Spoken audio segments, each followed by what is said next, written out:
What is going on, everybody? Welcome to a brand new video. Today I'm going to give you guys a list of my favorite movies of 2020. It's not necessarily going to be as long as, say, like other people's list of 2020 films, because they usually have like top 10 or top 15.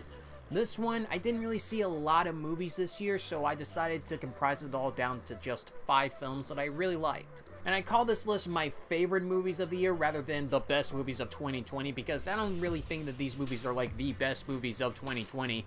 And I have a particular type of system of what kind of movies I do watch and what movies I don't really want to watch, so there is a good reason why I decided to name this video the way that it is. But without further ado, let's go ahead and get started ranking all of my favorite movies of 2020, starting with number 5. And number 5 is Bill and Ted Face the Music. What really made me enjoy this movie is that it's just a simple and delightful movie to watch. It was really fun to see. I really like seeing both of these characters come back and have a bunch of fun doing a lot of time travel stuff and meeting all these other famous musicians and grouping them up together to create wonderful music. It was always great to see Keanu Reeves coming back to be as Ted, but it was also awesome to see Alex Winter come back and play his role as Bill.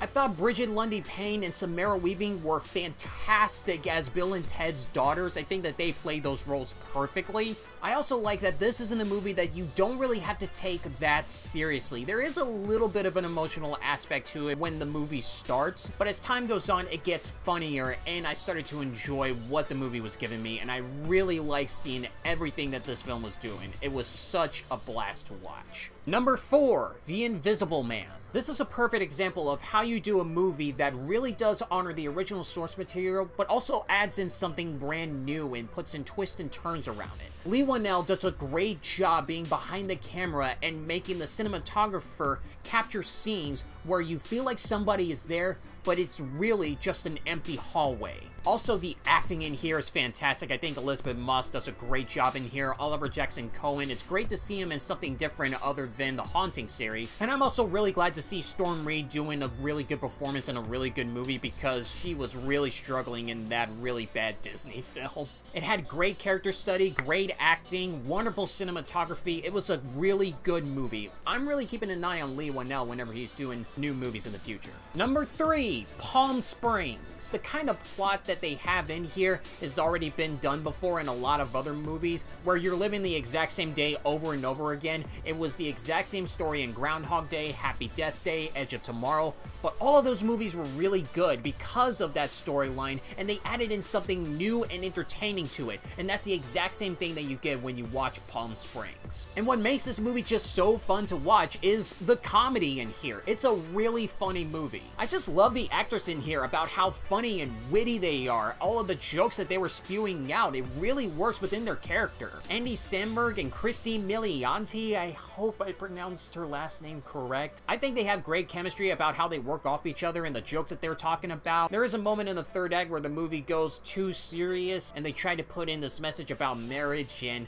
I guess it's okay, but I was more in for the comedy, and this movie really made me laugh, and I had a great time watching that. Number 2, Tenet. Christopher Nolan hasn't necessarily impressed me that much with the type of movies that he's been making so far. He hasn't necessarily impressed me with Interstellar or The Dark Knight Rises, and even though Dunkirk I would say is a good movie, I still felt like that something was missing from the guy. And when I watched Tenet, I felt like I saw that missing piece. It actually brought in all the things that I remember that makes me really like Christopher Nolan as a filmmaker from the beginning. His fantastic concept is being transitioned over towards his visuals, and it looks amazing. The point where you don't really know what it's going on, but it all ties in right at the end, and bringing in a really good cast that helped make the journey of this movie even better to watch. I can't really say that I know exactly everything that's going on in the film, because I really don't. I probably understand just a quarter of what is up with this movie. But even with movies like Inception, The Prestige, Memento,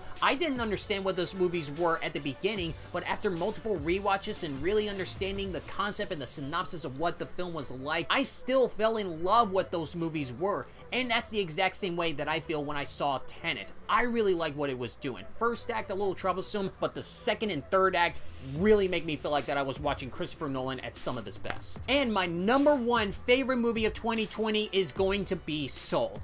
I love this movie. This is exactly what I want Pixar movies to do whenever they're going to create something that's imaginative, creative, something that's awe-inspiring, something that's really deep, something that's emotional, funny, complex, and something that can be original. Sure, movies like this won't get kids to sit down and look at the television screen because not a lot of things are happening, but it really does give them something to learn about. It learns something about what life is like, how enjoyable it can be, why our time is so limited, and how much we don't usually see what really is important when we live our lives on Earth. The animation is wonderful. I love the world building that they had for the afterlife, and I love the actual animation that they have when we have our main character just playing music and he feels like that he is just in the spirit of it. I really feel like that Jamie Foxx and Tina Fey play these characters really good because I didn't even recognize that it was them when they were playing these characters. I can always enjoy a really fun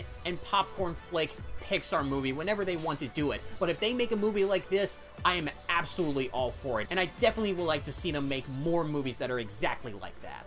And there you go, guys. Those were all of my favorite movies of 2020. What were your favorite movies during that year? Put them down in the comment section below and let's start a conversation about it. And like this video if you agree with what I say, or dislike this video if you disagree with what I say. I don't mind the dislikes. So that is it I have for today's video. Thank you guys so much for watching, and I'll be sure to see you in the next video.